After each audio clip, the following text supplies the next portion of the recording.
Z44 sails into Tier 8 as the campaign ship, and she's quite a bit different than her tech tree sister part, Z46, who can be earned for free with a little bit of grinding, and throughout this video I will mostly be comparing these two ships.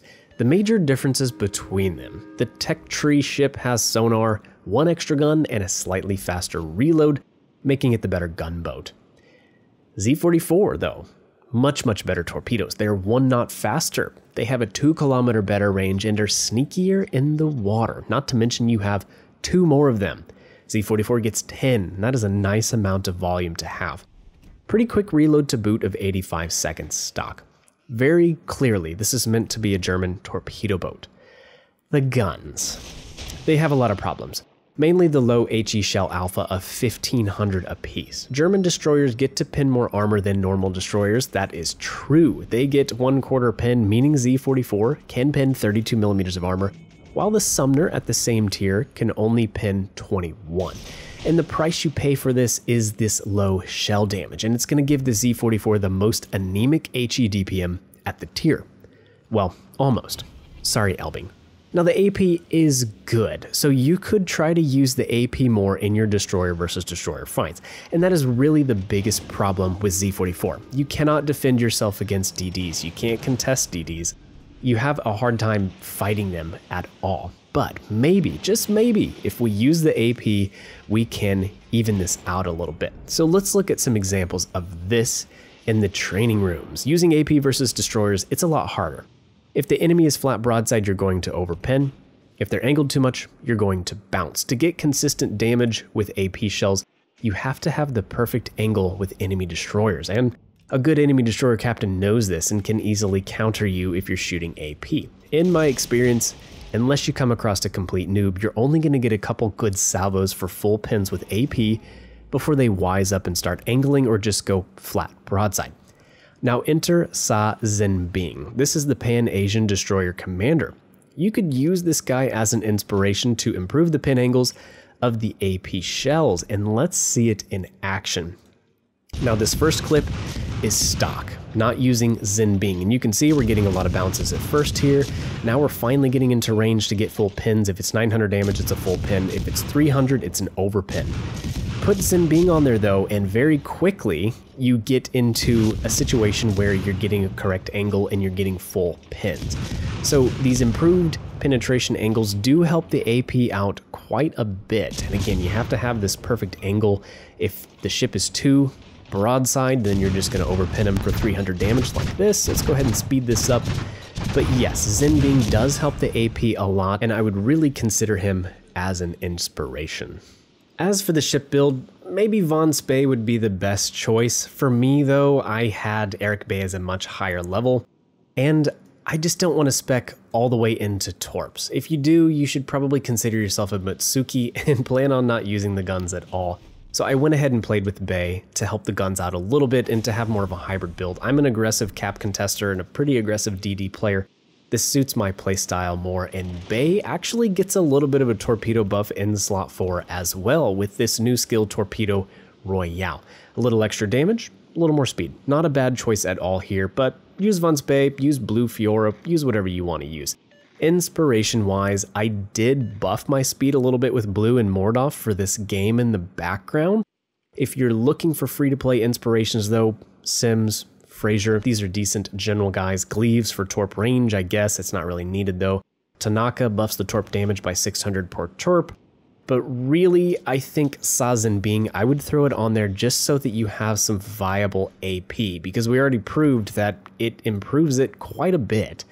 So yes, if I was redoing this over again, I would probably do Zinbing and Mordov and then keep the torps. Alright, let's touch on the match in the background. Tears of the Desert, and in this game, I wasn't using Zinbing. At this point in history, it hadn't occurred to me yet. But it would have helped our outcome in this match, I would say, using a little more AP-centric approach with our fight against this Småland. This is a game where we really struggled in the heads-up fight with this enemy DD captain. Basically all game, he played very well. He kept me out of B-capped, he kept me spotted with his radar effectively, and he outgunned me over and over again because, well, the Z44 has potatoes for guns. But it was a hard-fought match, definitely. You're just going to have to see how it ends, though. In this match, we'll use every bit of our HP pool, and it's decent. Survivability isn't usually an issue in a German destroyer. And that brings us right back to the guns. You're going to have to be careful about the traverse time in these guns. It's 20 seconds.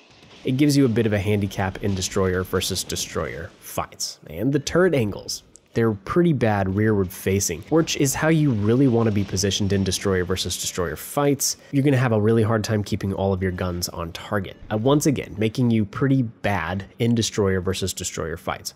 I would say when it comes to Z44, the gun situation, they're mostly going to be relegated to farming larger ships from smoke or from cover.